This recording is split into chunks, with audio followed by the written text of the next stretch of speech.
গ্রেপ্তার করা হয়েছে ইসকন নেতা চিন্ময় দাসকে, যাদের আগে থেকেই পরিকল্পনা ছিল বাংলাদেশকে ধ্বংস করে দেওয়া। অনেকেই জানেন না এই ইসকন আসলে কি। চলুন দেখি ইসকন আসলে কি, এদের কাজ কি, এরা কি করে। ইসকন মূলত একটা হিন্দু ধর্মীয় সংগঠন। এদের কাজ মূলত ভক্তি সাধনের মাধ্যমে মানুষের উন্নতি সাধন করা। কিন্তু সংগঠনটির বিরুদ্ধে ধর্মীয় শাসনের আড়ালে বিভিন্ন রাজনৈতিক সংগঠন ও বিদেশি শক্তির সাথে হাত মেলানোর অভিযোগ আছে। বাংলাদেশে ইসকন একটি আন্তর্জাতিক সংস্থা বা এনজিও হিসেবে পরিচালিত হয়। যদিও বাংলাদেশে বিদেশি সংস্থার ধর্মীয় প্রচারণার বিধিনিষেধ রয়েছে, কিন্তু ইসকন দেশের আইন কানুন উপেক্ষা করে প্রকাশ্যে ধর্মীয় রাজনীতি এবং গোপনে বাংলাদেশ বিরোধী কর্মকাণ্ড করে যাচ্ছে। সর্বশেষ স্বৈরাচারী সরকার পতনের পরেও ইসকন মাথাচাড়া দিয়ে ওঠে, ডাক দেয় সমাবেশের এবং বিভিন্ন গুজব রটিয়ে দেশকে করে অস্থিতিশীল। জাতীয় পতাকা অবমাননার অভিযোগে রাষ্ট্রদ্রোহ মামলায় তাকে গ্রেপ্তার করা হয়েছে।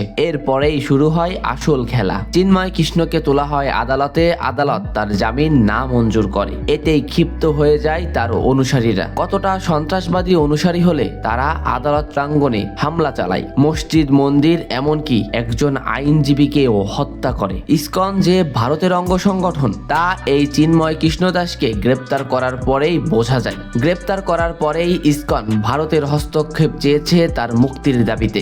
ভারতও সরাসরি আপত্তি জানিয়েছে এই নেতাকে গ্রেপ্তার করার জন্য।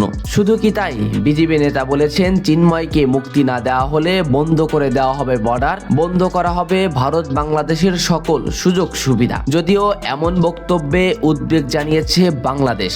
বর্তমান সরকারের ক্রীড়া উপদেষ্টা আসিফ বলেছেন, কোনো রাষ্ট্রদ্রোহীকে ছাড় দেওয়া হবে না, সে যত বড়ই নেতা হোক না কেন। ইসকন সন্ত্রাসীদের হামলায় নিহত আলিফের জানাজা হয়েছে ঢাকায়। অন্যদিকে ঢাকা ভার্সিটির শিক্ষার্থীরা রাতেই ইসকন বিরোধী আন্দোলনে যোগ দিয়েছে। বর্তমানে সব মিলে বাংলাদেশের পরিস্থিতি নাজেহাল করেছে এই ইসকন। বিশ্বসেরা ইসলামিক স্কলার মিজানুর রহমান আজহারি এই পরিস্থিতিতে উদ্বেগ জানিয়েছে। তিনি তার ফেসবুক পেজে লিখেছেন, সম্ভবত দেশকে অস্থিতিশীল করার সর্বশেষ ট্রাম্প কার্ড খেলা হচ্ছে।